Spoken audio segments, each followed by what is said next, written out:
பிரபந்தங்களினுடைய பெருமையை பற்றி பேச வருகிற நேரத்தில் அவர்கள் சொன்னார்கள், நம்மாழ்வார் திருக்குறுகூர் என்று சொல்லப்படுகின்ற ஆழ்வார் திருநகரியிலே உலவிய நம்மாழ்வார் பெருமையை சொன்னார்கள்.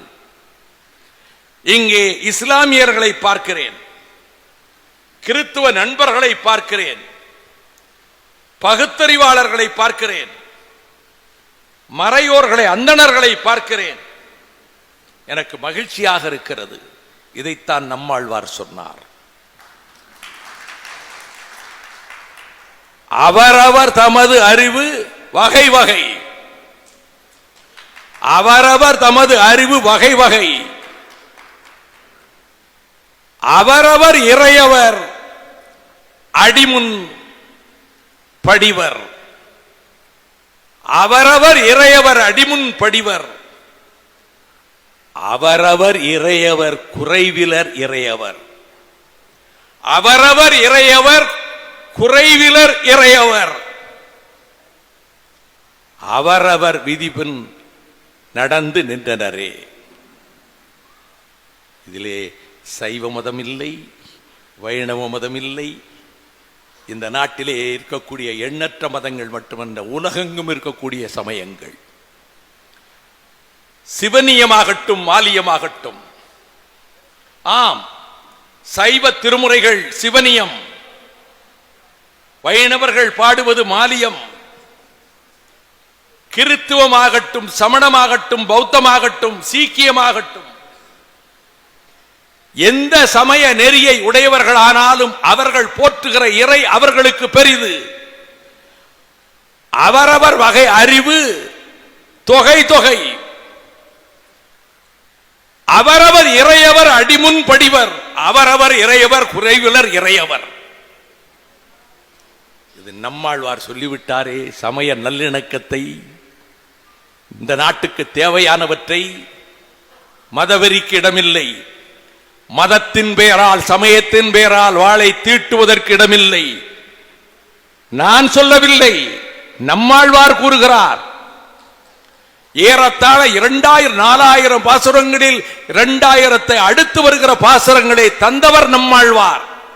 நெல்லை பைந்தமிழ் மன்றத்துக்காரன் திருவரங்கத்திலே வந்து பேசுகிறான் என்கிற பொழுது பாசுரங்களிலே ஏறத்தாழ பாதி பாசுரங்களை எங்கள் பொன்னையாற்றங்கரையிலே தானே நம்மாழ்வார் தந்தார். அதனாலே அந்த உரிமையோடு இங்கே வந்திருக்கிறேன். அந்த பாசுரங்களை தருகின்ற நம்மாழ்வார்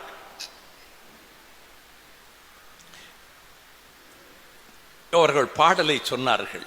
இந்த முதல் அடியை உயர்வு என்று சொல்லி ஆரம்பித்து பாடினார்கள்.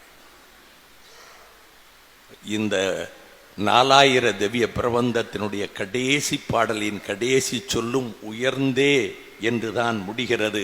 உயர்வு என்று சொல்லித்தான் நீங்கள் உயர்ந்தே என்று சொன்னீர். பொய்கை ஆழ்வார், பூதத்தாழ்வார், பேயாழ்வார் இவர்கள்தான் முதல் ஆழ்வார்கள். அன்பே தகழியா ஆர்வமே நெய்யாக, அன்பே தகழி, அகல் என்பது அன்புதான், ஆர்வமே நெய்யாக. இது பூதத்தாழ்வார். பொய்கை ஆழ்வார் வையம் தகழியாய் வார்கடலே நெய்யாக, அந்த வெய்யவன் கதிரவன் இருக்கிறானே அதுவே விளக்காக, அவனை வணங்குகிறேன் என்று பொய்கை ஆழ்வார் கூறுகிறார். பூதத்தாழ்வார் அன்பே தகழியா ஆர்வமே நெய்யாக, இன்புருகு அன்பு இடுதிரியாக சொல்லுகிறார். ஞான விளக்கு ஏற்றினே நாரணனுக்கு ஞான தமிழ் புரிந்த நான், தமிழ் ஞான சம்பந்தன் என்று சம்பந்தரை சொன்னார்கள். ஞான தமிழ் புரிந்த நான் என்று பூதத்தாழ்வார் சொல்லுகிறார். அத்தகைய ஆழ்வார்களில் 11 ஆழ்வார்களின் பாடல்கள் பாசுரங்கள் தான் இங்கே மங்களாசாசனம் செய்யப்பட்டன. மதுரகவி ஆழ்வாரினுடைய பாசுரங்கள் மங்களாசாசனம் செய்யப்படவில்லை. காரணம், அவர் நம்மாழ்வாரையே இறைவனாக நினைத்தார். திருமாலை பாடவில்லை, நம்மாழ்வாரை பாடினார். அத்தகைய பெருமைக்குரிய அந்த நிகழ்வை நினைக்கின்ற பொழுது ஆண்டாள் சுடி கொடுத்த சுடற்கொடி துளசி வனத்திலே துளசி செடிக்கு அருகிலே கண்டெடுக்கப்பட்ட அந்த சூடி கொடுத்த சுடற்கொடியை பெரியாழ்வார் தன் திருமகளாக வளர்க்கிறாரே, கண்ணனுக்கே அவள் உரியவள். மார்கழி திங்கள் மதி நிறைந்த நன்னாளால் நீராட போதுவீர் போதுமினோ நேருளையீர் என்று பாடலை பாடி வீதிகளிலே 28ஆம் நாள் மார்கழி திங்கள் மதி நிறைந்து வருவதற்கு வளர்ந்து வருகிற நாள். இந்த நாள் நான் பேசுகிற நாள் மதி நிறைவதற்கு வளர்ந்து வருகிற நாள். மார்கழி 28ஆம் நாள். நீராட போதுவீர் போதுவினோ நேரிழையீர். சீர்மல்கும் ஆயர்வாடி செல்வ சிறுமீர்கள், சீர்மல்கும் ஆயர்வாடி செல்வ சிறுமீர்கள், கூர்வேல் கொடுந்தொழிலன் நந்தகோபன் குமரன் ஏறார்ந்த கண்ணி யசோதை இளஞ்சிங்கம். என்ன அழகாக பாடுகிறார். அந்த யசோதை இளஞ்சிங்கம் இருக்கிறானே அவனை எண்ணி பாடுகிறாள். அவளுக்கு கனவுகள் வருகின்றன. எப்பேற்பட்ட கனவுகள்! கனவுகள் வருவதற்கு முன்பு சோம்பலை முறித்து கொண்டு வர வேண்டும். வைகரை புலர்வதற்கு முன்னாலே, புள்ளினங்கள் கீதம் இசைப்பதற்கு முன்னாலே நமது தமிழ் சகோதரிகள், தாய்மார்கள், மங்கையர்கள் கண் விழித்து எழுந்து வீட்டுக்கு முன்னாலே கோலமிட்டு அந்த மார்கழி திங்களுக்குரிய அந்த பூக்களை எங்கே வைத்து தெருவிலே அவர்கள் கண்ணனை பாடி வருகின்ற இந்த சூழலில் அவள் சோம்பல் முறித்து வர வேண்டும் என்கிறாள். மாறி மலை முளைஞ்சில் மன்னி கிடந்துறங்கும் சீரிய சிங்கம் அறிவுற்று தீவிழித்து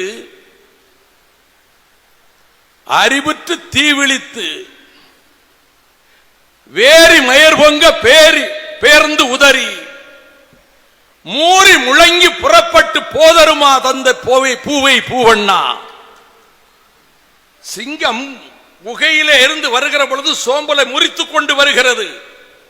மாறி மலை முளைஞ்சில் மன்னி கிடந்துறங்கும் சீரிய சிங்கம் அறிவுற்று தீவிழித்து வேரி மயிர் பொங்க மூறி முழங்கி புறப்பட்டு துயில் கலைந்து வாருங்கள். துயில் கலைந்து வந்த பிறகு அவளுடைய கனவு, வாரணம் 1000 சூழ வலம் செய்து நாரணன் நம்பி நடக்கின்றான் என்று எதிர் பூரண பொற்குடம் வைத்து புறம் எங்கும் தோரணம் நாட்ட கனா கண்டேன் தோழி என்கிறான்.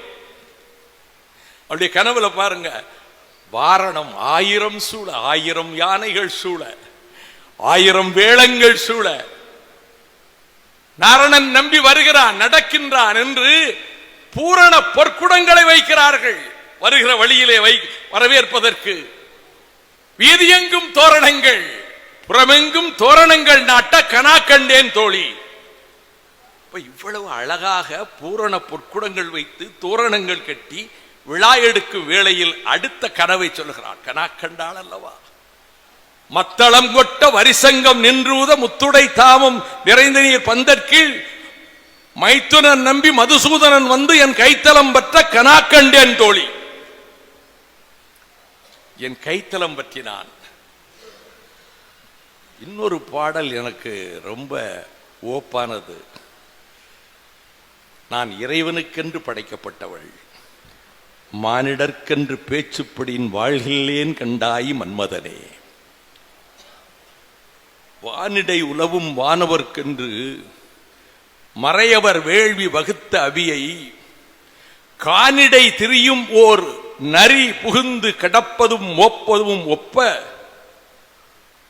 ஊனிடை ஆளி சங்கு உத்தமர்க்கென்று உன்னித்தெழுந்தன் தடமுலைகள் மானிடர்க்கென்று பேச்சுப்படியின் வாழகில்லேன் கண்டாய் மன்மதனே என்கிறாள். நான் கண்ணனுக்காக பிறந்து படைக்கப்பட்டவள், மானிடர்க்கென்று பேச்சுப்பட்டால் நான் வாழ மாட்டேன்.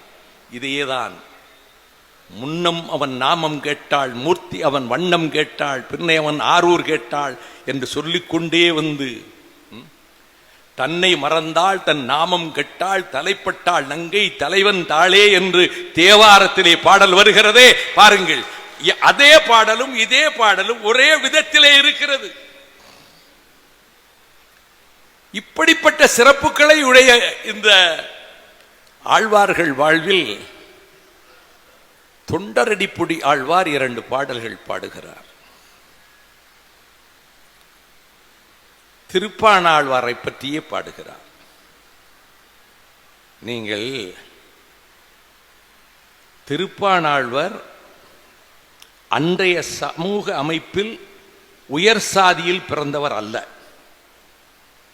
ராமானுசர்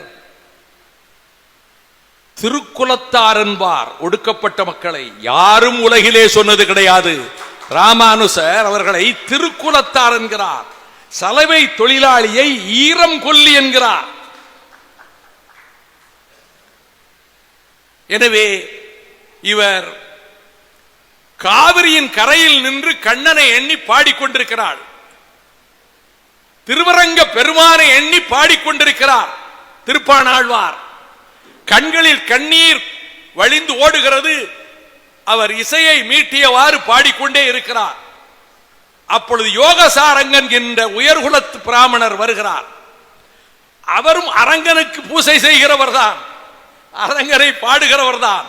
ஆயினும் தான் செல்லும் வழியில் குறுக்கே நின்று தன்னை வரைந்து பாடுவது அவருக்கு பொறுக்காமல் விலகிப்போ என்கிறார். செவியில் விழவில்லை திருப்பாணாழ்வாருக்கு. அவர்தான் இறைவனோடு ஐக்கியமாகிவிட்டாரே, நாரணனோடு ஐக்கியமாகிவிட்டாரே, கண்ணனோடு ஐக்கியமாகிவிட்டாரே. இதை கண்ட சிலர் சிறுவர்களும் மற்றவர்களும் கல்லால் அடிக்கின்றார்கள். கல்லால் அடிபட்டு உடம்பெல்லாம் ரத்தம் ஓடுகிறது திருப்பாணாழ்வாருக்கு. அவர் பக்தி தியானம் கலையவில்லை. நடக்கிறது என்ன தெரியுமா? அரங்கனின் மேனியிலும் ரத்தம் ஒழுகுகின்றது, திருவரங்கனின் மேனியிலும் குருதி கொட்டுகிறது. செய்தி அரசனுக்கு போகிறது. அரசன் மனம் கலங்குகிறான்.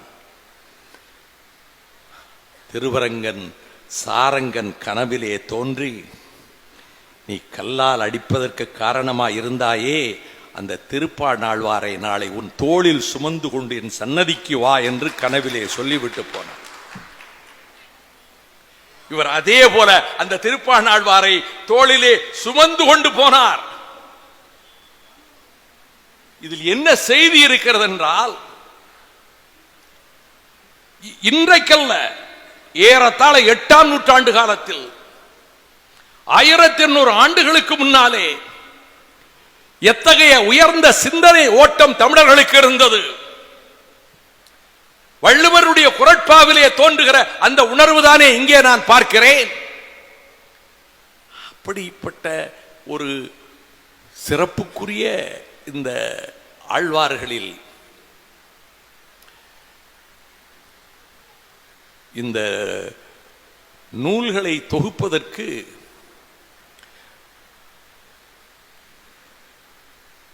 கூர்மாச்சாரியார் என்பவர் தான் 1856ஆம் ஆண்டிலிருந்து 59ஆம் ஆண்டு வரை இதை பதிப்பித்தவர். 4000 திவ்ய பிரபந்தத்தை திருப்புட்குழி என்கிற ஊரைச் சேர்ந்த கூர்மாச்சாரியார் தான் பதிப்பித்தார். அதை 1865 முடக்கூர் அப்பாவு முதலியார் அதை முழுமையாக பதிப்பித்தார். அதற்கு பிறகு திருவல்லிக்கேணி அனந்தாச்சாரி ஐயங்கார் அதை முழுமையாக 1873 பதிப்பித்தார். அதுபோல திருவோகண சடகோபர் நம்மாழ்வார் டிவிஎஸ் அறக்கட்டளை 1976ஆம் ஆண்டு நூலாக கொண்டு வந்தது. அந்த நூலுக்கு பிரதிவாதி பயங்கரவாதி அரங்காச்சாரியார் அவர் மதிப்புரை எழுதியிருக்கிறார். இதில் சொல்லப்படுகின்ற செய்திகளை பார்க்கிற போது மதுரகவி ஆழ்வார் அவர் ஏன் பாடவில்லை திருமாலை? அவர் அயோத்திக்கு செல்லுகிறார். அயோத்தியில் அவருக்கு மன நிறைவில்லை. அங்கிருந்து பார்க்கிறார், தெற்கே மகர ஒளிநாதம் போல் வெளிச்சம் தோன்றுகிறது அவர் கண்ணுக்கு, அவர் ஞான கண்ணுக்கு. அயோத்தியிலிருந்து தெற்கு நோக்கி வந்து திருவரங்கத்துக்கு வருகிறார். இங்குதான் அந்த வெளிச்சம் தோன்றியது ஒன்று, இங்கு இல்லை. தெற்கே தெரிகிறது. தெற்கே செல்கிறார். தாமிரபரணி ஆற்றங்கரைக்கு செல்லுகிறார், திருக்குறுகூருக்கு செல்லுகிறார். அங்கேதான் அந்த ஒளிவெள்ளம், நம்மாழ்வார் என்கின்ற ஒளிவெள்ளம் அங்கேதான் இருக்கிறது. பாகவத புராணத்தில் ஒரு செய்தி ஒன்றை நான் தெரிவிக்கிறேன். பகுத்தறிவுவாதி இந்த பகுத்தறிவுக்கு புறம்பான செய்திகளை, கருத்துக்களை கொண்டு வந்து வைகோ தருகிறானே என்ற கேள்வி நான் பதில் சொல்ல வேண்டிய கேள்வி. நான் இலக்கியங்களாக பார்க்கிறவன் காவியங்களை. ஒவ்வொருவருக்கும் ஒவ்வொரு உணர்வு. எனக்கு இலக்கிய உணர்வு. நான் ஹோமரை படிக்கிறேன், கண் பார்வையற்ற ஹோமர் தந்த இல்லியட்டை படிக்கிறேன், ஒடைசியை படிக்கிறேன். கிரேக்க கடவுள்களும் கிரேக்க தேவதைகளும், ஜூபிட்டராக இருக்கட்டும், அப்பல்லோவாக இருக்கட்டும், ஜிஎஸ் ஆக இருக்கட்டும், அவர்களை பற்றிய செய்திகளைத்தான் ஹோமர் தருகிறான். உலகம் போற்றும் மகா கவிஞனாக போற்றப்படுகிறான். நான் ஹோமரை படிக்கிறேன். அக்கிலஸ் என் மனங்கவர்ந்த மாவீரன், ஹெக்டர் என் நெஞ்சம் கவர்ந்த மாவீரன், ட்ராய் நகர யுத்தம் என் கண்ணை விட்டு மகளாது. அதுபோலத்தான் நான் பார்க்கிறேன். எனவே காவியமாக பார்க்கிற பொழுது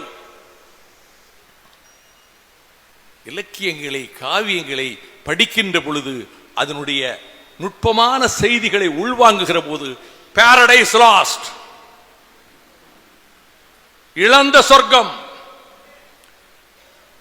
லூசிபர் சாத்தான் ஆகிறான், ஈடன் தோட்டத்திலிருந்து வெளியேறும் நிலைமை,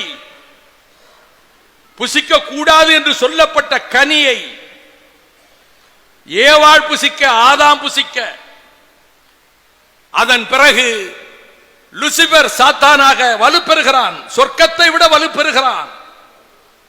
சொர்க்கத்தை விட வலுப்பெற்று அவன் சொர்க்கத்தில் பணியாளனாக இருப்பதை விட நான் இந்த நரகத்தில் அரசனாக இருப்பேன் என்கிறான். அதை எழுதிய ஜான் மில்டனுக்கு கண் தெரியாது, ரெண்டு கண்ணும் தெரியாது. முதலில் இருந்தது கண் பார்வை போய்விட்டது. கண் பார்வை இழந்த மில்டனுடைய அந்த பாரடைஸ் லாஸ்ட் போன்ற ஒரு இலக்கியத்தை நான் கீட்ஸின் ஓல்ட் டு நைட்டிங்கேலிலும் பார்க்கவில்லை, செல்லியினுடைய ஓட் டு தி வெஸ்ட் விண்டிலும் பார்க்கவில்லை, வேர்ட்ஸ்வர்த்தின் கவிதையிலும் பார்க்கவில்லை, மில்டனின் கவிதையில் பார்க்கிறேன். அதுவும் கிறிஸ்துவ மார்க்கத்தினுடைய இருக்கக்கூடிய நம்பிக்கைகளை பொறுத்ததுதான். நான் காவியமாக படிக்கிறேன். எழுங்கள், விழியுங்கள், இல்லாவிடில் வீழ்ந்தே படுவீர், இதை மில்டன் சொல்லுகிறான். அந்த அடிப்படையில் தான் திருவிக்கா சொன்னார், தமிழ் தென்றல், திவ்ய பிரபந்தங்களை படியுங்கள், தமிழ் உணர்வு பெறுங்கள், சாதிகளுக்கு இடம் கொடுக்காதீர்கள், சமய சண்டைகளுக்கு இடம் கொடுக்காதீர்கள், தமிழர்களே எழுங்கள், வீறு கொண்டு எழுங்கள், இந்த இலக்கியங்கள் இருக்கக்கூடிய தேன் தமிழை பருகுங்கள். ஆம், தேமதுர தமிழோசை, என்ன அழகாக சொன்னான். தேமதுர தமிழோசை உலகமெல்லாம் பரவும் வகை செய்தல் வேண்டும். அதாவது பாலோடு தேன் கலந்தற்றே பனிமொழி வாயிடு எயிறு ஊறிய நீர், வள்ளுவர் சொன்னார். அதை போல கம்பன் அயோத்தியா காண்டத்திலே வர்ணிக்கின்ற பொழுது தேனை பற்றி சொல்லுகிறார். பழங்கள் தருகிற தேன், மலர்கள் தருகிற தேன், வரிசையாக வரிசைப்படுத்திக் கொண்டே வருகிறார். எனவே இந்த 4000 திவ்ய பிரபந்தங்களில் ஒரு செய்தி பாகவத புராணம். நான் அதனால்தான் நான் சொன்னேன், ஒவ்வொன்றுக்கும் நான் இலக்கியமாகத்தான் பார்க்கிறேன். ராமன் அயோத்தியிலே மீண்டு வந்து அரசாள்கிறான். 14 ஆண்டுகள் முடிந்து வந்து அரசாள்கிறான். அவனுக்கு இறுதி நாட்கள் வந்துவிட்டன. இன்னும் 3 நாட்கள் இருக்கின்றன. தம்பி இலக்குவனை அழைத்து, நான் தங்கி இருக்கின்ற இடத்திற்குள் யாரையும் அனுமதிக்காதே, வாயிலுக்கு வெளியிலே பாதுகாப்பாக இரு என்று சொல்லிவிட்டான். இலக்குவன் வெளியில் இருக்கிறான். எவருக்கும் அடங்காத துர்வாச முனிவர் வேகமாக உள்ளே நுழைகிறார். ராமன் துர்வாச முனிவரை அன்பாக உபசரித்து அனுப்பி வைக்கிறார். அனுப்பி வைத்துவிட்டு தம்பியை ஏறிட்டு பார்க்கிறார். அண்ணனின் கோபத்துக்கு ஆளாகி விட்டோம் என்று நினைத்து கொண்டு சரையு நதி கரைக்கு போகிறான், தன் உயிரை போக்கிக் கொள்ளலாம் என்று. ராமன் தம்பியை காணோம் என்று அங்கே தேடி செல்கிறான். அங்கு அவர்களுக்குள் ஒரு உரையாடல் நடப்பதாக செய்தி. அப்பொழுது சொல்லுகிறார், இங்கே இந்த கணையாளியை தருகிறேன், இந்த கணையாளியை போட்டுக்கொள். இந்த எந்த இடத்தில் உன் கணையாளி கீழே விழுகிறதோ அங்கே நீ புளிய மரமாக நிற்பாய். என்ன நடக்கிறது என்றால், காசிப முனிவர் காரியாகவும் ஸ்ரீதேவி உடைய நங்கையாகவும் அவர்களுக்கு குழந்தையாகவும் நம்மாழ்வார் பிறக்கிறார். 12 நாட்களுக்கு பின்னால் அந்த எந்த மரத்திலே பொந்து இருக்கிறதோ, லக்குவன் மரமாக நிற்க சொன்னானோ, அந்த புளிய மரத்துக்கு அருகிலே செல்கிறார். 16 ஆண்டுகள் அவருக்கு பேச்சில்லை.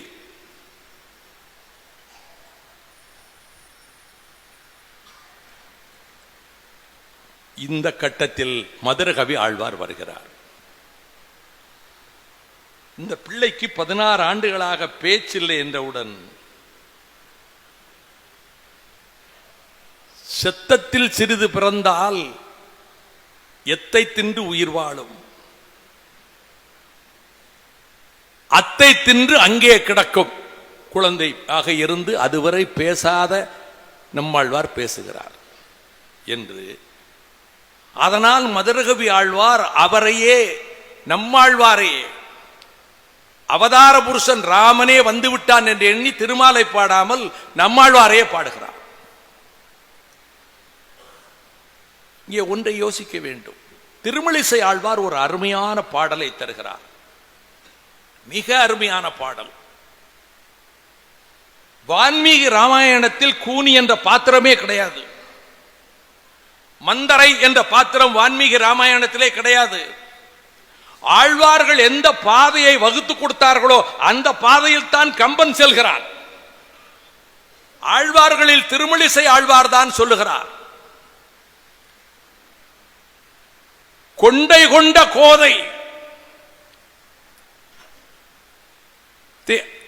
கூனியை சொல்லுகிறார். கொண்டை கொண்ட கோதை தேன் தரும் கூனி, அதை சொல்லி, அப்படிப்பட்ட அவள் உண்டை கொண்டு நாரணன் அடித்தான் அல்லவா, அப்படிப்பட்ட நாராயணன் வாழ்கின்ற இந்த ஊரில் நண்டை உண்டு நாரை பேர, நாரை நண்டை சாப்பிட்டு விட்டது, பறக்க முடியவில்லை. நண்டை உண்டு நாரை பேர, இது மெதுவாக நடந்து வருவதை பார்த்த வாழை மீன் நம்மைத்தான் கொத்தி தின்க வருகிறது என்று பயந்து வாழை மீன் இன்னொரு புறத்துக்கு பாய்கிறது. வாழை பாய இந்த நாடகம் நடந்து கொண்டே இருக்கிறது. நடக்க முடியாமல் மெதுவாக நண்டை உண்ட நாரை நடந்து செல்லுகிறது, வாழை பாய்கிறது. இதிலே அச்சப்பட்ட கெண்டை மீன், நீலமே, நீலவண்ணன் தானே அரங்கன், நீலமே அண்டை கொண்டு கெண்டை மேயும் அரங்கனூர்.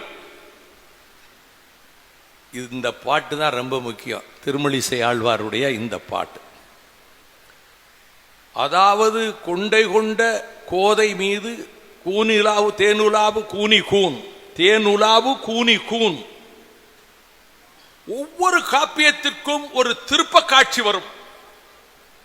எல்லா காவியங்களிலும் ஒரு திருப்ப காட்சி வரும்.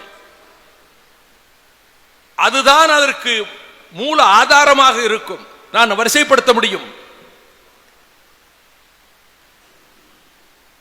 என்ன அழகான இடம், கடற்கரை.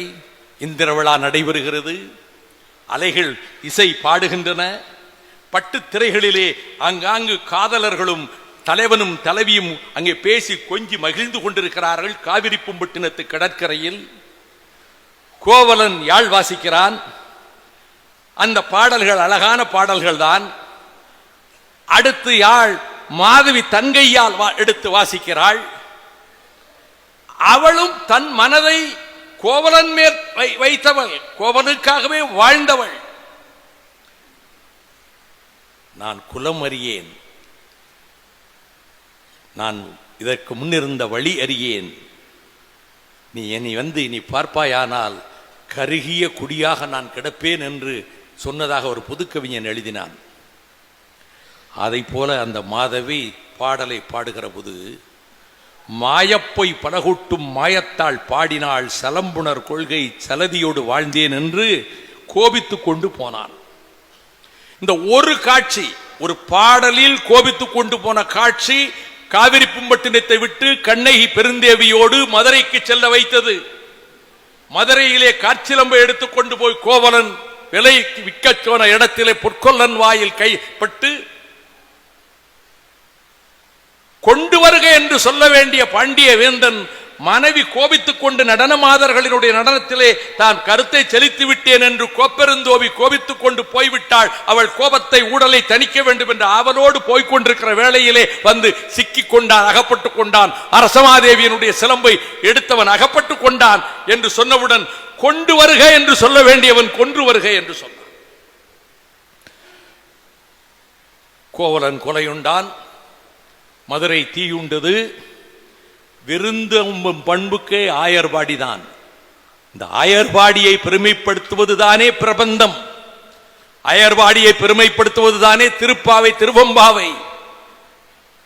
அந்த ஆயர்பாடியில் தான் கவுந்தியடிகள் கோவலனையும் கண்ணகியும் கொண்டு வந்து இங்கே நீங்கள் பாதுகாப்பாக இருக்கட்டும், மாசாத்துவான் மகன் மாநாயகன் மகள் என்று தெரிந்தால் மதுரை மாநகரின் அரண்மனை கதவுகள் திறந்து கொள்ளும். உலகப் பெருஞ்செல்வம் உடையவன், பல நாடுகளுக்கு கடல் கடந்த நாடுகளுக்கெல்லாம் வணிகம் செய்யக்கூடியவர்கள் மாநாயகனும் மாசாத்துவானும். அரச மாளிகைகளின் கதவுகள் திறந்து கொள்ளும், ஆனாலும் ஆயர்பாடியிலே இவர்கள் இருக்கட்டும் என்று சொல்லிவிட்டு கவுந்தியடிகள் போனாள். அதன் பிறகு ஏற்பட்ட விபரீதம் தெரியும். தன் இல்லத்திற்கு வந்து அன்றுதான் நீண்ட காலத்துக்கு பிறகு கண்ணகி தன் கையால் சமைக்கிறாள்.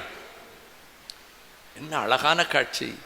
தண்ணீர் தெளித்து தண்ணீர் தெளித்து அதுக்கு பிறகு அந்த இலையை, தலைவாழை இலையை போட்டு அமுதம் உண்க அடிகள் என்று சொல்லுகிறாள்.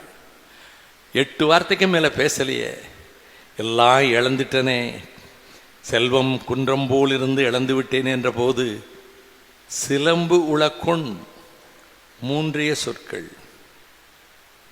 அடுத்து மதுரை மூதூர் யாதோ, இவ்வளவுதான் பேசினா. அவள் அன்றைக்கு என்ன சொன்னாள்?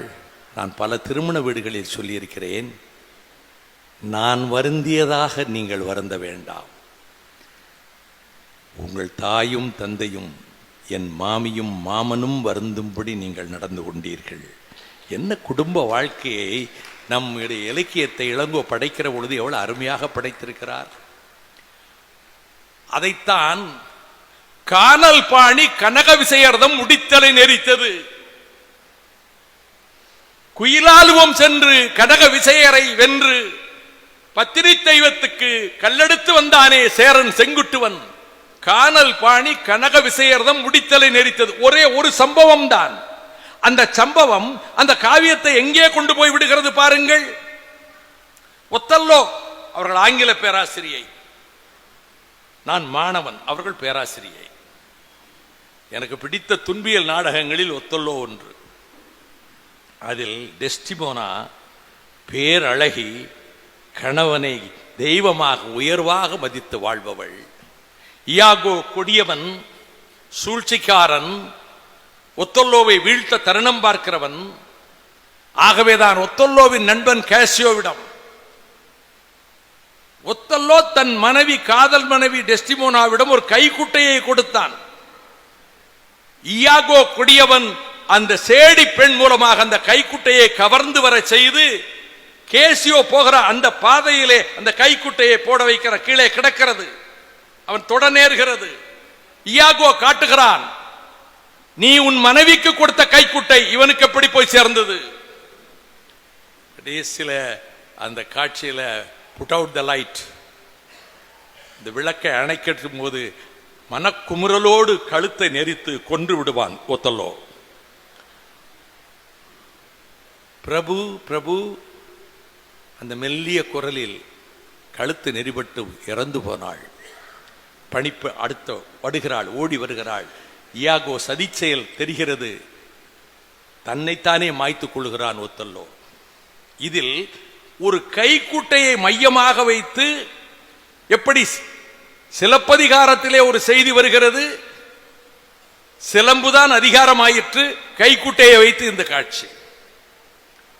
ஹோமரின் இலியடில் அகிலஸ் எவராலும் வெல்ல முடியாதவன். அவனுடைய தாய் ஜீவ தண்ணீராக ஓடுகிற நதியில் அவன் குழந்தையாக இருக்கிற பொழுது தண்ணீரிலே மூழ்கி எடுக்கிறாள். எந்த ஆயுதமும் இந்த உயிரை பறிக்காது. ஆனால் இந்த குதிங்காலிலே, இந்த உள்ளங்கை பட்ட இடத்திலே அந்த நீர் படவில்லை. அதைத்தான் ஆங்கிலத்திலே அகிலஸ் ஹீல் என்பார்கள். ஒருவனுடைய பலவீனம் எது என்று கேட்டால் அகிலஸ் ஹீல் என்பார்கள். அந்த இடத்தில் ஸ்பார்ட்டாவின் மன்னன் அகமனான், அவன் சகோதரனுடைய மனைவிதான் Helen. It is the face that launched 1,000 ships which burned to the topless tower of Elena. இந்த அழகு முகம்தான ஆயிரக்கணக்கான போர்க்கப்பல்களை அனுப்பியது என்றார்களே. அந்த ஹெலன் ட்ராய் நகர மன்னன் பிரியத்தின் இளைய மகன் பாரிஸ், அவளோடு போய்விட்டான். போர் மூழ்கிறது. 1000 கிரேக்க கப்பல்கள், போர்க்கப்பல்கள் ட்ராயை படையெடுத்து செல்லுகின்றன. எவராலும் வெல்ல முடியாத அகிலிஸ் அந்த யுத்தத்துக்கு போக விரும்பவில்லை. அப்பொழுதுதான் யுலிசிஸ் அங்கு வருகிறான். அகிலிஸ் நீயும் வர வேண்டும் என்று அழைத்து செல்கிறார்கள். கடலில் இவர்கள் இறங்க முடியாது. இந்த 1000 கப்பல்களும் அகிலிஸும் அவனுடைய வீரர்களும் முன்னேறி சென்று அந்த வழியை ஏற்படுத்தி கொடுப்பார்கள். இவனுடைய கொடுமையான போக்கு, அகம்பாவ போக்கு, அகமனன் அகமான போக்கு பிடிக்காமல் அகிலஸ் ஊருக்கு திரும்ப வேண்டும் என்று முடிவெடுக்கிறான். ரொம்ப அருமையான வசனங்கள். அவன் தாய் சொல்லுவாள், மகனே, நீ நன்கு உணவருந்தி நன்கு வாழ்ந்து அரண்மனையிலே இருந்து சுகபோகத்தோடு இறந்து போகிற வாழ்க்கை பயனற்ற வாழ்க்கை. நீ போர்க்களத்துக்கு செல்வாய், வெற்றிகளை காண்பாய், உன் உயிரையும் தருவாய், உலகம் உள்ளளவும் உன்னுடைய பெயர் இருக்கும். யார்? பெற்ற தாய் சொல்லுவாள். ஓய்வான அமைதியான வாழ்வு உனக்கு வேண்டாம், யுத்தகலங்கள் தான் உன் வாழ்வு. அகிலஸின் தாயார் சொல்லுவது. இப்பொழுது அவன் நாளை காலை நமது படைகள் புறப்படுகின்றன ஊரை நோக்கி, தீவை நோக்கி, இந்த யுத்தத்தில் நாம் பங்கேற்கவில்லை என்று இரவிலே முடிவெடுக்கிறார். மாலையில் அவருடைய சித்தப்பன் மகன் பெட்ரோக்ளஸ், அவருடைய தம்பி, இவனைப் போலவே இருப்பான், இவனிடம் வாழ்பயிற்சி பெற்றவன். இரவிலே அன்று போர் மூழ்கிறது. ஹெக்டர் சொல்லுகிறான், நாம் வெளியில் சென்று போரிட வேண்டாம், ட்ராய் நகர கோட்டைக்குள் எவனும் நுழைய முடியாது, நமது வில்லேர் உழவர்களுடைய வில் அம்புகளுக்கு யாரும் பதில் சொல்ல முடியாது, நாம் வெளியே போக வேண்டாம் என்கிற போது அங்கே இருக்கக்கூடிய நிமித்திகன் வந்து சொல்வான், நாள் நன்றாக இருக்கிறது, இன்று இரவு போரிலே நாம் ஜெயித்து விடலாம் என்று சொன்னவுடன் ஹெக்டரின் விருப்பத்துக்கு மாறாக அந்த இரவிலே யுத்தம் தொடங்குகிறது. இந்த யுத்தம் நடக்கிற பொழுது அகிலஸ் செல்லவில்லை, அவன் பாசறையில் இருக்கிறான். தன் கிரேக்க படையோடு வந்தோமே என்று பெரிட்டோக்ளஸ் செல்கிறான். அதே அங்கியை எடுத்து போட்டுக்கொண்டு ஆர்மர், அகிலஸ் போடுகிற அந்த போர்க்கவசம், அவன் அறைகிற தலைச்சீராய், இதே தோற்றத்தோடு வருகிற ஏறத்தால் அகிலஸ் தோற்றத்திலே இருந்தோம். அகிலஸ் தான் வந்து விட்டான் என்று கிரேக்க வீரர்கள் கும்மாளமிட்டு குதிக்கிறார்கள். ஹெக்டர் வருகிறான், அகிலஸ் தான் என்று நினைத்து போரிடுகிறான். இந்த வாட்போரில் அகிலஸ் என்று நினைத்துக் கொண்டு பெரிட்டோக்ளஸை வீழ்த்தி விடுகிறான். குற்றுயிரும் குறையுமாக இருக்கிற பொழுது அந்த உயிர் துடிக்கக்கூடாது என்று கொள்கிறான். ஹெக்டர் அன்று இரவு மனைவியிடம் போய் அழுகிறான், பாலகனை போன்ற அந்த சிறுவனை நான் கொன்றுவிட்டேன். அக்கிலஸ் தெரியாது. எல்லோரும் வருகிறார்கள், அவனது பணியாளும் வருகிறான். எங்கடா பெரிட்டோக்லஸ்ங்கிறான், பதில் சொல்ல முடியல. எங்கேன்னு கேட்கிறான். நீங்க தான் வர்றீங்கன்னு எல்லாரும் நாங்க நினைச்சு போயிட்டோம், உங்க ஆர்முறை போட்டுக்கிட்டு தான் வந்தான். ஹெக்டர் கொண்டுட்டான். உடனே தன்னந்தனியாக தன்னுடைய ரதத்தில் அவனே ஓட்டி கொண்டு செல்வான், கூட யாரை கூட்டி போக மாட்டான். ட்ராய் கோட்டை வாசலை நிற்பான். ஹெக்டர் ஹெக்டர் என்று அழைப்பான். ஹெக்டர் வெளியே வருவான். சரியான யுத்தம். ஹெக்டர் கொல்லப்படுகிறான். ஹெக்டரை அவன் கால்களை கட்டி தன்னுடைய ரதத்திலே முடிச்சு போட்டு கோட்டையை ஒரு சுற்றி மண்ணிலே சுற்றி உடம்பெல்லாம் சிதைய பாசறையில் வந்து விட்டு விடுவான். ரொம்ப அருமையான காட்சி என்ன என்றால், அந்த இரவில் ட்ராய் சக்கரவர்த்தி பிரியம் வருகிறான் ஒரு கம்பளி போர்வையோடு. Who are you? அவன் சொல்லுகிறான், எந்த கண்கள் முதலாக என்னை திறந்து பார்த்ததோ அந்த கண்களை நீ மூடச் செய்தாயே, அவனின் தகப்பன் வந்திருக்கிறேன் என்பான். பிரியம் எப்படி வந்தா? என் நாட்டில் எனக்கு தெரியாத வழியா? உன் தந்தை எனக்கு மிக நண்பன். பேசுகிறார்கள், பிறகு இருவரும் உணவருந்துகிறார்கள். ஒன்றும் வேண்டாம், அவனை நான் முழுமையான ஈமச் சடங்குகளோடு அடக்கம் செய்ய விரும்புகிறேன். அதன்படியே தண்ணீரால் குளிப்பாட்டி எடுத்து கொடுத்து அக்கிலஸ் அனுப்பி விடுவான். 12 நாட்களுக்கு எங்களுக்கு ஈமச்சடங்கு இருக்கிறது. நெற்றியில் பணம் வைப்பார்கள். நீங்கள் பல பழக்கங்கள் தமிழ்நாட்டில் இருப்பது போல கிரேக்கத்திலே இருக்கிறது, பல நாடுகளில் இருக்கிறது. இதில் என்ன சம்பவம் என்றால், அந்த இரவில் அந்த படையெடுப்பு நடைபெறாவிடில் ட்ராய் அழிந்திருக்காது, அக்கிலஸ் திரும்பி போயிருப்பான். சம்பவங்கள் எப்படி நிலைமையை மாற்றுகின்றன ஒவ்வொரு காவியத்திலும் என்பதற்காக சொன்னேன். இப்பொழுது கம்பனது காவியத்துக்கு வருகிறேன். பல்லாண்டு பல்லாண்டு பல்லாண்டு பாடுகிற பொழுது உன் மார்பிலே இருக்கக்கூடிய மங்கையும் பல்லாண்டு, படைப்போர் புக்கு முழங்கும் பாஞ்ச சைன்யமும் பல்லாண்டு என்று தொடக்கத்திலே சொன்னாரே, அந்த பாஞ்சஜன்யம் இது கண்ணனுடைய சங்கு. போருக்கு அறிவிக்க, வெற்றியை கொண்டாட, வீரர்களை அழைக்க சங்குகளை ஊதுவார்கள். ஆயிரக்கணக்கான சங்குகளை காப்பாற்றுகின்ற, கிளிஞ்சல்களை காப்பாற்றுகின்ற சலஞ்சலம் என்ற ஒரு சங்கு உண்டு. அது இடது பக்கமாகவே வளைந்திருக்கும். பல்லாயிரக்கணக்கான சலஞ்சலம் சங்குகளுக்கு மத்தியிலே ஒரு வரம்புரி சங்கு இருக்கும். அப்படிப்பட்ட சங்குகளில் ஒன்றுதான் இந்த பாஞ்சஜன்யம் என்றால் அதற்கு ஒரு பாகவத புராணத்து கதை இருக்கிறது. தனக்கு குருவாக இருந்த சாந்திமுனி என்பவன் மகன் உயிரை மீட்பதற்காக பாஞ்சஜன்யன் என்கின்ற அந்த அரக்கனோடு கண்ணன் போர் புரிந்து கொள்கிறான். அவன் உயிர் போகும் தருவாயில் என்னை சாம்பலாக்கி உன்னுடைய சங்காக்கி கொள் என்று சொன்னான். அந்த பாஞ்சஜன்யனுடைய சாம்பலை கொண்டு சங்கு செய்து அதை பாஞ்சஜன்யம் என்று கண்ணன் ஊதினான் என்று நான் படித்தேன். தர்மபுத்திரனுடைய சங்கு அனந்த விஜயம் அதற்கு பெயர். அர்ஜுனன் சங்கு தேவதத்தம், பீமனுடைய சங்கு மேதோகம், நகுலின் சங்கு சுகோசம், சகாதேவனின் சங்கு மணிபுஷ்பகம். இந்த சங்குகளை ஊதுகளை சொல்லுகிறார்களே, இங்கே பெரியாழ்வார் வருகிறார். 2 செய்திகளை சொல்லுகிறார். நீ எப்படிப்பட்டவன் தெரியுமா அரங்கனே? மருமகன் தன் சந்ததியை உயிர் மீட்டு, பரீட்சித்து செத்து போனான் அல்லவா, மருமகன் தன் சந்ததியை உயிர் மீட்டு மைத்துனர்மார் உருமுகத்தை வீழாமே காப்பாற்றி. மைத்துனர்மார் யார்? தர்மன், பீமன், அர்ஜுனன், நகுலன், சகாதேவன். அவர்களை உருமுகத்தை காப்பாற்றிய குருமுகத்தான் வாழும் ஊர். அந்த ஊர்தான் திருவரங்கம். இங்கே மகாபாரதத்தினுடைய செய்தியை கொண்டு வருகிறார் பாருங்கள். அப்படிப்பட்ட அதே பெரியாழ்வார் கம்பர ராமாயண கதைக்கு வருகிறார்.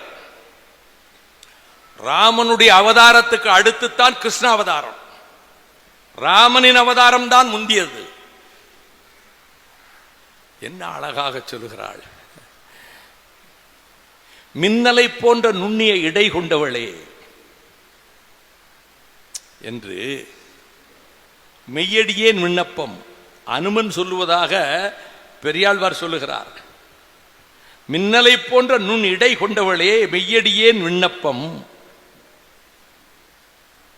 பொன்மான் ஒன்று இடைபுகுந்து இனிது விளையாட நின் அன்பின் வழி நின்று சிலையடும் எம்பிரான் ஏக, பின்னர் அவ்வழி இலக்குவணனும் சென்றான் என்பதும் ஓர் அடையாளம். உயிரை போக்கிக் கொள்வதென்று அன்று இலங்கை வேந்தன் வந்து பேசிய பேச்சுக்களை கேட்டதற்கு பிறகு தன் உயிரை போக்கிக் கொள்ள சீதை முடிவெடுத்து அசோகவனத்திலே உயிர் போக்க நினைக்கிற பொழுது அனுமன் வாயுவின் மைந்தன் அந்த நேரத்துக்கு அந்த இடத்துக்கு வருகிறான். தாயே என்று தடுக்கிறான். ராமனின் தூதன் என்கிறான். நம்ப வேண்டும் அல்லவா? ராமனுக்கும் சீதைக்கு மட்டுமே தெரிந்த உரையாடல்கள் 2-3 சொல்லுகிறான். 2-3 உரையாடல்கள். காலத்தின் அருமையை கருதி அதற்குள் நான் செல்ல முடியாது. 3 சம்பவங்களை சொல்லுகிறார். அதில் ஒன்று, நீங்கள் பொன்மான் வந்து விளையாடியது, அதை பிடித்து தர சொல்லி எம்பிரான் அதை வில்லோடு சென்று கொண்டு வர போன போது இலக்குமணனும் பின்னால் சென்றான் அல்லவா, அதுவும் ஓர் அடையாளம். இதில் என்னவென்றால், பெரியாழ்வார் சீதையையும் குறை சொல்லவில்லை, யாரையும் குறை சொல்லவில்லை. பெரியாழ்வாரே குறை சொல்லலையே, நீ ஒரு சிற்று எறும்பு வைக்கோ, நீ என்ன சொல்ல போற அப்படின்னு நீங்க நினைக்கலாம். நான் இலக்கியமாக பார்க்கிறேன். நான் ஒரு வழக்கறிஞன், உச்சநீதிமன்ற நீதிபதியாக இருந்த ரத்னவேல் பாண்டியனிடம் பயிற்சி பெற்றவன். வழக்க நல்லா வாதாடணும்னா இதுக்கு முன்னாடி பெரிய சுப்ரீம் கோர்ட்டுடைய பெரிய ஜட்ஜ்மெண்ட் எடுத்து சைட்டேஷன் காட்டிட்டா நம்ம தப்பிச்சுக்கிடலாம். நான் சொல்லல, கம்பன் சொல்றதா நான் நான் சொல்ல.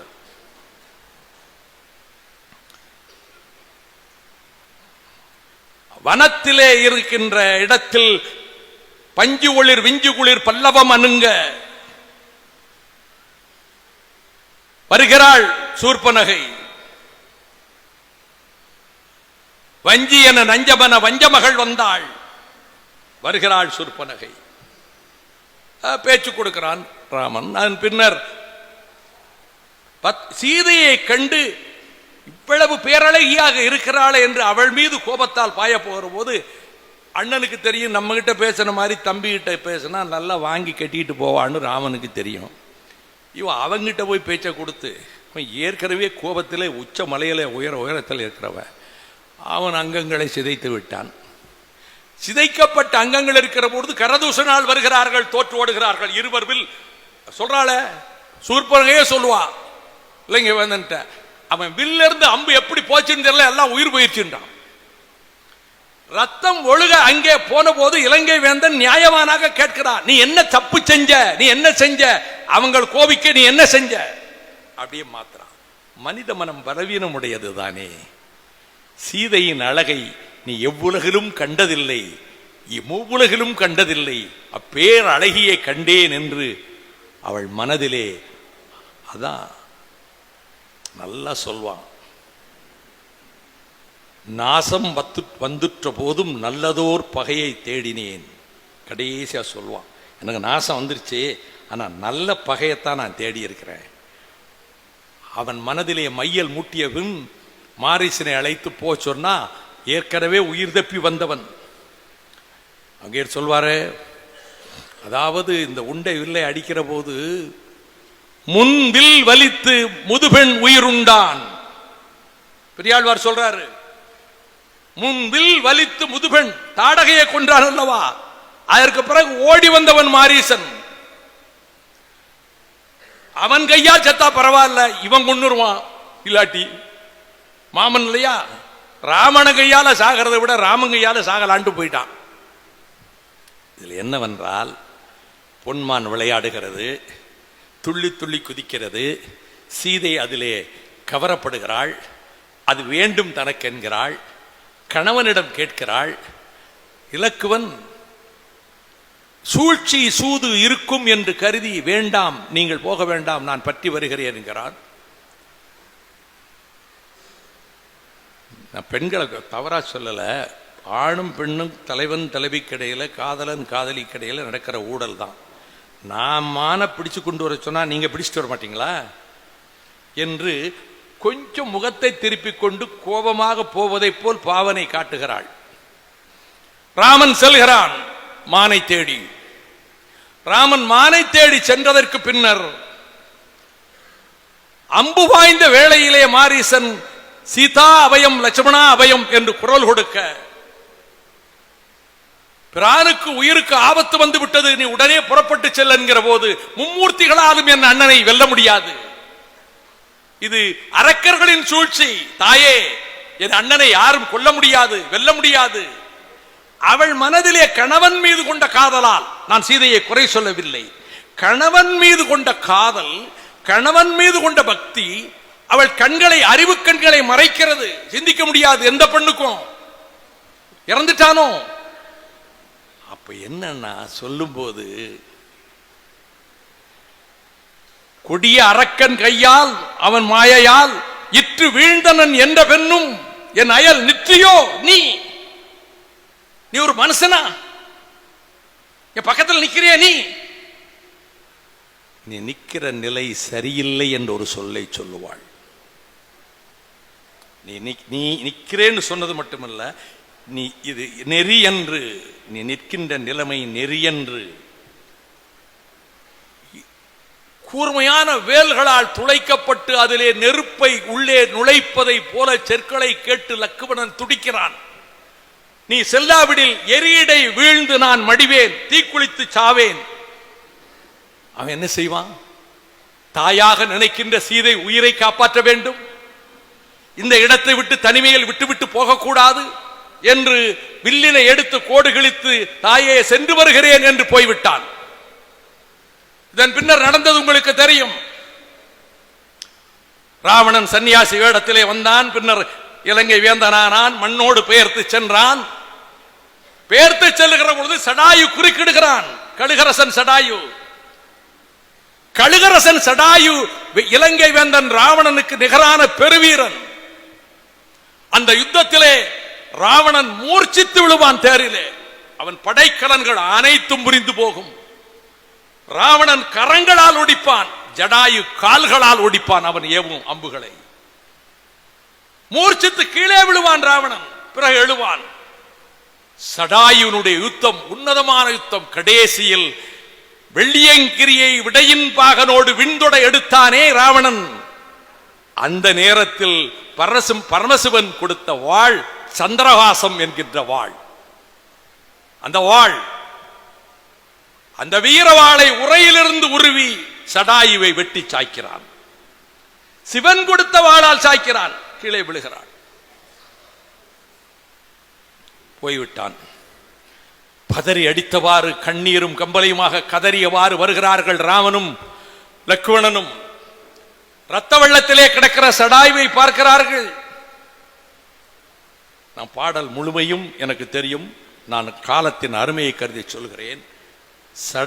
தசரதனுக்கு கொள்ளி வைக்கவில்லை ராமன், சடாயுவுக்கு கொள்ளி வைத்தான் ராமன். அப்பொழுது சொல்லுகிறான், நீ தனியாக அவளை விட்டுவிட்டு மானை தேடி சென்றது மிகப்பெரிய தவறு. குலப்பழி தேடிக்கொண்டீர். உம்பிழை அல்லாது உலகத்தை சொல்லலாமோ? ஓன் குற்றம், ராமன் குற்றம், லக்ஷ்மணன் குற்றம் அல்ல. உன் குற்றம், உன் பிழை. நான் சொல்லவில்லை, கம்பன் சொல்லுகிறான். கம்பன் சொல்லவில்லை, சடாயு சொல்லுகிறான். நான் இதுல குற்றமே கண்டுபிடிக்கல. அந்த நேரத்தில் மனைவியின் ஆசையை தேர்த்து வைக்க வேண்டும் என்று நினைப்பது ஆடவன் இயல்பு. ராமன் மேல குற்றம் கிடையாது. காரணம், அவன் மானுடன். அவன் மானுடனாக படைக்கப்பட்டவன். மானுடனுக்குரிய உணர்வுகள் தான் இருக்கும். தன் மனைவி விரும்புகிறாளே என்ற எண்ணத்திலே கானகத்துக்கு வந்தாள். மரவுரி தரித்து வந்தாள். ஜனகரது மாளிகையிலே பட்டு விருப்புகளிலே நடந்து பழகிய அவள் கல்லும் முள்ளும் இருக்கக்கூடிய காட்டிற்கு வந்தாள். அவள் விருப்பப்பட்டு கேட்டது இதுதானே என்பதற்காக போனான். ராமன் மேல் குற்றமில்லை. ஆனால் இதன் பின்னர் எப்படியாவது சீதையை கண்டறிய வேண்டும் என்கிற பொழுது சொல்லின் செல்வன் வாயு மைந்தன் சரியான நேரத்திற்கு வந்து சேர்ந்தான். சுக்ரீவனுக்கு துணை கேட்டு சுக்ரீவனுக்கு துணை கேட்டதனால் வாலியின் மீது போர் தொடுக்க இசைந்தான். 7 மராமரங்களை ஊடுருவி சென்றது ராமபாணம். போருக்கு அழைக்கிறான் சுக்ரீவன். பயந்து உள்ளே நான் போக முடியாது சாபமிடப்பட்ட மலையிலே இருந்த சுக்ரீவன் எப்படி வந்து இந்த நேரத்திலே போருக்கு அழைக்கிறான் என்று திடுக்கிட்டு எழுகிறான். தாரை சொல்லுகிறாள், அவனோடு 2 மானிடர்கள் வந்திருக்கிறார்கள், நீங்கள் செல்லாதீர்கள் சொல்லுகிறான். தசரதகுமாரர்களையா சொல்லுகிறாய்? அறத்தின் மைந்தர்கள், அறத்தின் மைந்தர்கள் அவர்கள். அவர்களா தவறு செய்வார்கள்? இவன் இந்த நேரத்தில் என்னை வந்து போருக்கு அழைக்கிறான், அவனுக்கு பாடம் புகட்டி வருகிறேன் என்று வந்து போர் தொடுக்கிறான். சுக்ரீவன் உயிர் போயிருக்கும், மறைந்திருந்து அம்பை செலுத்துகிறான். அம்பு மார்பை ஊடுருவுகிறது. அந்த அம்பை பிடுங்க முடியாது. அப்படி பிடுங்க முயற்சிக்கிற பொழுது பார்க்கிறான் ராமபாணம் என்பதை. லக்ஷ்மணன் முதலே தடுக்கிறான். அவனுக்கு விருப்பம் இல்லை வாலியை கொல்றதுல. நான் கம்பராமாயணத்தை முழுமையா படிச்சிருக்கேன், பல இடம் படிச்சிருக்கேன். அவனுக்கு விருப்பம் இல்லை. இப்பொழுது குற்றச்சாட்டுகள் வருகிற போது அந்த குற்றச்சாட்டுக்கு இலக்குவன் வந்து பதில் சொல்றான். அவன் சொல்றான், உன்னுடைய சூரிய குலத்தின் நல்லறமே தொலைந்தது, இல்லறம் துறந்த நம்பி உன் மனைவியை பிரிந்ததனால் வில்லறமும் இழந்து நல்லறமும் இழந்து விட்டாய். கேள்வி பதிலுக்குள்ள போன ரொம்ப நேரம் ஆகும். சக்கரவர்த்தி ராஜகோபாலாச்சாரியார் எனக்கு சைட்டேஷனுக்கு வர்றாரு. வாலிய ராமன் கொண்டது தப்புன்னு வைகோ சொல்லல, ராஜாஜி அவர்கள் சக்கரவர்த்தி திருமகனில் எழுதியிருக்கிறார். இப்பொழுது வாலியின் பாத்திரத்தை பாருங்கள். எல்லாம் முடிஞ்சு போச்சு இல்ல? அது சொல்றான், நான் ஏன் வேண்டுவது உளது ஒன்று உண்பால். என் தம்பி இருக்கானே, இவன் மது அருந்துறவன். பூவிதழ் நரவம் மாந்தி புந்தி மேல் உற்ற பொழுது மேலும் தீவினை செய்கையேல் என் மேல் ஏவிய பகழி என்னும் கூற்றினை ஏவல் என்றான். இவன் குடிப்பான், தப்பு செய்வான், என் மேல ஏவுன அம்ப கோபத்தில் அவன் மேல ஏவிராத. அதுக்கு பிறகு சொல்றான், எம்பியை உம்பிமார்கள் தன்முனை கொல்வித்தான் என்று இகழ்வரையில் தடுத்தி தக்கோய். கூட பிறந்தவனையே கொன்னவேன்னு இவனை சொல்லுவாங்க, சொல்ல விடாத அவங்கள. அங்கதனை பிடித்து கையிலே சுக்ரீவனிடத்தில் ஒப்படைத்து விட்டு போய்விட்டான். அடுத்த போர்க்களங்களுக்குள் செல்ல நான் விரும்பவில்லை. காரணம், நாள் கணக்கிலே நான் பேசிவிடுவேன். என் இதயத்தை மிகவும் ஈர்த்தவ ஒரு போர்க்களம் லக்வனும் இந்திரசித்தனும் நடத்திய போர்க்களம், கும்பகர்ணனும் ராமனும் நடத்திய போர்க்களம். கும்பகர்ணன் போரில் அனைவரையும் வீழ்த்தி சாய்த்து விட்டு, கும்பகர்ணன் நல்லவன், ஆனதோ வெஞ்சமம் அலகில் கற்புடை சானகி துயரினம் தீர்ந்ததில்லையோ, வானமும் வையமும் வளர்ந்த வான்புகள் போனதோ புகுந்ததோ பொன்றுங்காலமே. ஜானகி துயரம் இன்னும் தீரலையா? அவளை கொடி நீ வெளியே அனுப்பலையா? அவனுக்கு வந்த கோபம், போடா போய் சாப்பிட்டு தூங்குடா சொல்ல வந்தவன், மானிடர் இருவரை வணங்கி மற்றும் அக்கூனுடை குரங்கையும் கும்பிட்டு உய்தொழில் ஊனுடை உம்பிக்கும் உனக்குமே தொழில் யானது செய்கிறேன் எழுக போக. உன் தம்பிக்கு உனக்கு வேணா அந்த மானிடர்களை வணங்கி கும்பிட்டு வாழணும்டா. நான் அப்படிப்பட்டவன் இல்லை சொல்லுவான். நான் போகலன்னா விதி பிடர்த்து உந்த நின்றது. பொன்றுவன் என்னை வென்றுளரில் இலங்கை காவன உன்னை வென்று உயருதல் உண்மை. என்னைய ஜெயிச்சா உன்னைய ஜெயிப்பாங்க. நான் போறேன். பொன்றுவன் போய் சாவன். பொன்னினால் புலன்கொள் தோழியை நண்டன நாயக விடுதி நன்னரோ. நீ கொண்டு விட்டு போர்க்களத்துக்கு வந்துட்டான். ரொம்ப நல்லவன் இவன் அப்படின்னு சொல்லுவான் விபீஷணன். அவனை நம்ம கட்சி கூட்டி வந்துருன்னு ராமன் சொல்றான். கட்சின்னு தப்பா நினைச்சிடாங்க. நான் இந்த மண்டபத்துக்குள்ள கட்சி பேரே சொல்ல மாட்டேன். நான் நம்ம அணிக்கு கொண்டு வந்துடுறான். இவன் வர்றான். கும்பகர்ணனை பார்த்து, இவனுக்கு வேர்த்து விறுவிறுக்குது, இவன் எதுக்கடா வர்றான் அப்படின்ட்டு. எதுக்கு வந்தேங்கிறா? நீயும் வந்திருப்பா, இலங்கை உனக்கு மகுடம் சூட்ட காத்து கொண்டிருக்கிறது. நீ ஒருத்தனாவது அங்க இருக்கே, நீ எங்க என் கூட வந்துருவியோன்னு நினைச்சு நான் கவலைப்பட்டேன். நம்மளோட திரும்ப வந்து சேர்ந்துருவானோ, ஒருவனாவது அங்க போய் இருக்கட்டும்னு நினைச்சேன். எப்பா தம்பியை அன்றி மாண்டு கிடப்பனோ மண்மேல் உம்பரும் பிறரும் காண உலகை 3 உலகை ஆண்டவன் தம்பி பணம் கிடக்காம அவன் பணம் கிடக்கலாமாடா? தம்பியை அன்றி மாண்டு கிடப்புறோம் மண்மேல் விட்டா படைச்சு போடுறது. இப்பொழுது சுக்ரீவனை மூர்ச்சை அடித்து தூக்கிட்டு போறான். தூக்கிட்டு போகும்போது இந்த ரத்தம் ஒழுகி அவனுக்கு மூர்ச்சை தெளிந்த உடனே மூக்கை கடிச்சு எடுத்துட்டு ஓடிட்டான் சுக்ரீவன். இப்ப மூக்கு இல்லை. யுத்தம் நடக்கிறது, இறுதி கட்டம். ஒரு காலை வெட்டுவான், இன்னொரு காலால் போராடுவான். இன்னொரு காலை வெட்டுவான், ஒரு கையால் போராடுவான். அந்த கையை வெட்டுவான், இன்னொரு கையால் போராடுவான். உடம்பை உருட்டி கொண்டு வந்து போராடுவான். அப்பொழுது சொல்வான், யாரை பார்த்து? ராமனை பார்த்து, உங்ககிட்ட ஒன்னே ஒன்று கேட்கிறேன். என் கூட இருக்க சகோதரன் கூட இருக்கவனை பார்த்தா கொன்னே ஓடுவான். என் அண்ணன் விடவே மாட்டான். உன்னைத்தான், கும்பியைத்தான், அனுமனைத்தான் கேட்டுக்கிறேன். அவன் எப்படியாவது பக்கத்திலே வச்சிருந்து காப்பாத்திருங்க. மூக்கிலா முகம் என்று முனிவரும் அமரரும் நோக்குவர், இது மூக்கில்லாத முகம் என்று. ஆகையினால் நின் கணையால் என் கழுத்தை நீக்குவாய், நீக்கிய பின் நெடுந்தலையை கருங்கடலில் போக்குவாய். அதே மாதிரிதான் அந்த தலையை கொண்டு போக்குவான். இப்பொழுது இந்திரசித்தருக்கு அவனுக்கும் போர் நடக்குது. இவனை போன்ற வீரனை என் வாழ்நாளில் கண்டதில்லை என்று இலக்குவன் சொல்லுகிறான். தன் மேனியில் தைத்த அம்புகளையே பிடுங்கி சரமாக தொடுக்கிறானே, இவனுக்கு நிகரான வீரன் உலகில் இதுவரை தோன்றியதில்லை என்று இலக்குவன் சொல்லுகிறான். இந்திரசித்தன் தலை துண்டிக்கப்பட்டது. ராவணனுக்கு மைதிலி மீது இருந்த மையல் நீங்கியது, சீதை மீது இருந்த காதல் நீங்கியது.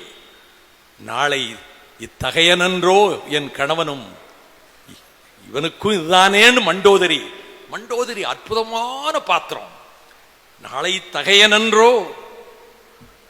அப்ப வாழை எடுத்துக்கிட்டு சீதையை கொல்லலாமான்னு போறான். மகோதரன் தடுத்துறான், வந்துடுறான். அப்ப சொல்றான் அவன், நான் தான் இந்த பகைய, இந்த இந்திரசித்தன் இழப்ப அவனால் தாங்கிக்க முடியல. நாசம் வந்துற்ற போதும் நல்லதோர் பகையை தேடிக்கொண்டேன். ராமன் பெயர் இருக்கும் வரை என் பெயரும் இருக்கும் அல்லவா? என்ன அழகா சொல்றான். ராமன் இருக்கும் வரை என் பெயரும் இருக்கும். வாழ்க்கை நிலையற்றது, எந்த நேரத்திலும் உயிர் போகலாம். சாவு பொதுமையானது. இன்றுளார் நாளை மாழ்வர், புகழுக்கும் இறுதி உண்டோ. இப்பொழுது கடைசி கட்டம். ராவணன் முடிந்தான். மண்டோதரி வந்து மேலே அப்படியே வந்து கதறி புலம்புறா, விழுந்து அழுகிறா. அப்பொழுது வந்து பார்த்த ராமன் முதுகில் இருக்கிற தழும்புகளை பார்த்து, இவன் எங்கோ புறமுதுகிட்டு ஓடியவனோ என்று கேட்டவுடன் வீடனுக்கு பொறுக்கவில்லை. இல்லை, திசை யானைகளை எதிர்த்து மோதிய போது திசை யானைகளுடைய கொம்புகள் ஊடுருவி சென்று விட்டன. அப்பதான் சொல்றான், பாவி. யாரு? தங்கச்சியை சொல்றான், சூர்பனகைய. உன் கணவனை, காலகேயர் சண்டையில உன் கணவனை என் அண்ணன் கொன்னுட்டான்னு பாவி பழி தீர்த்திட்டாள். கொடும்பார பழி தீர்த்தாளே பாவி. சூர்பனகை செய்த சூழ்ச்சி, தன் கணவனை இவன் கொன்னுட்டான் அந்த சண்டையில்ங்கிறதுனால இவ்வளவுக்கு அவ்வளவுதான் காரணம்னு வீடனன் அழுவான். இந்த கம்ப ராமாயணத்தை காரணம், ஆழ்வார்களுக்கு மறுப்பு வந்த பொழுது கம்பன் அதை மனதில் வாங்கிக் கொண்டு ஆழ்வார்கள் அங்காங்கே சொல்லுகிற செய்திகளை பல இடங்களிலே சொல்லுகிறார். மொத்தத்தில் 108 திருத்தலங்கள் இருக்கிறது என்று சொன்னால் 40 திருத்தலங்கள் சோழ நாட்டிலே, 22 பெரிய தேசங்கள் பாண்டிய நாட்டிலே, தொண்டை நாட்டிலே, 18 திருத்தலங்கள் பாண்டிய நாட்டிலே, மலை நாட்டில் 13, வடநாட்டில் 2, நடுநாட்டில் வடநாட்டில் 12, நடுநாட்டில் 2, திருநாட்டில் திருவரங்கத்தில் 1, மொத்தம் 108.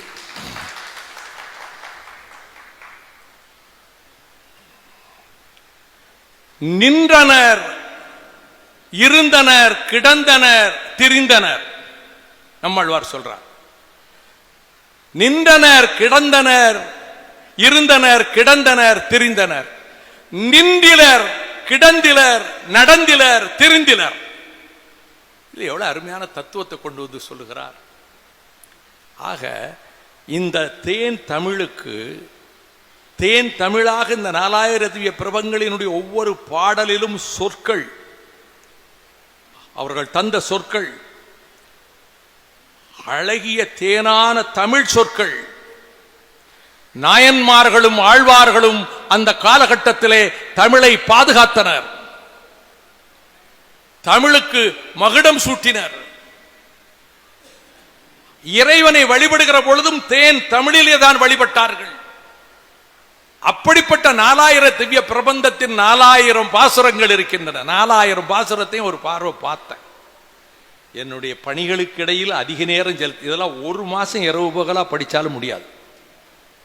ஆனால் 4000 திவ்ய பிரபந்தத்தில் ஆழ்வார்கள் சொன்ன கருத்துக்கள் எவ்வளவு உயர்ந்த கருத்துக்கள்.